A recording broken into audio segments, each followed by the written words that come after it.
I'm gonna go back a little further so you can hear that break.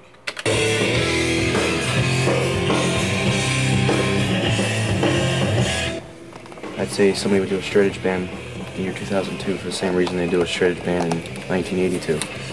There's you know, a lot of important issues that still need to be talked about. People are still doing drugs, people are still drinking, people are still ruining their lives, and I don't see how the importance of straight edge has faded over the past 20 years. I think it's always going to be a positive message. It doesn't matter if it's 3002, you know what I mean? We always need to have, there needs to be somebody who's telling young people, look, you don't have to smoke, drink, do all these things to fit in. You can be yourself. For older guys, and there's just sort of like 15 years of being dedicated to straight edge, to hardcore. When I knew Tim was doing a straight edge band, I knew I wanted to be involved, so. I met Ken probably about 1988, 89, we met. So I've known Ken for a long time. You know, I used to go up to New Jersey back then. We'd go up to shows, me and Mike from Damnation, we'd drive up there and go to these shows, and it was really cool. You know, Tim was one of the few people who I felt, you know, I would want to be on stage with, as far as, you know, this guy's been there just like I have. You know, we've stood for the same things. He's really like a peer of mine, somebody I always respected. Okay, you get it. And whatever, I can always nudge it around. So. And this kid Daniel was like, hey, you know, Ken and Graham and this dude Alex recorded a full-length record of just music, and they never got vocals for it. And, you know, it's freaking great stuff. Banner 1000 had just ended, and we had the material, and we went ahead. We didn't have a singer. We went ahead and recorded it, and then you know, immediately we didn't try anybody out. My first thought was, hey, let me call my old friend Tim. One day I opened my mailbox and there's a CD, so I'm like, okay, let me check this thing out. And I throw it in my CD player, and the first thing I hear is this drum roll. I mean, it just blew me away. I listened to it all the way through, and I was like, yeah, I'm into this.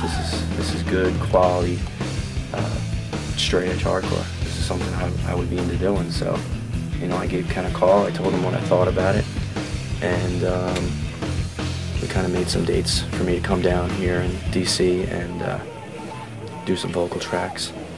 And I think at first it was kind of looked at it as if it was just a project. I took a few of the choice songs that I liked out of there, wrote lyrics for them, and you know, we planned a trip. I came down here and did it, and it came together really well. I was happy with how it went. I think Ken was happy with how it went. I went back to Jersey, and you know, within 2 or 3 days I had another 8 songs written. You know, it was like lyrics written. So that's basically how it started. It feels so good to be part of something that I feel so strongly about, and to have like a really solid, awesome sounding hardcore record that is dealing with topics like straight edge, vegetarianism, things like that. It's an honor. I'm really happy with the way this record is coming out.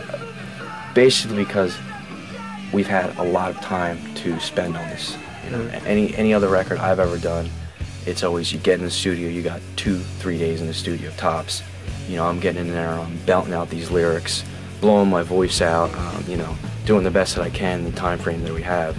And I think it's cool when you don't have pressure. There's no deadline. There's no tour dates that you know, that we have. It has to come out by. There's no label calling us like we need it by this date. We don't care. You know, I have a studio, and we were able to just work on it when we wanted to, for as long as we wanted to, until things got done right.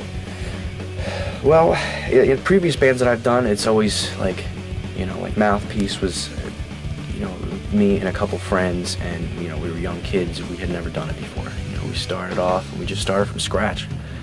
And you know, same with Hands Tied. It was just some friends, and we pretty much, you know, picked up where Mouthpiece left off. But we were still, you know, I still felt like new to it. You know what I mean?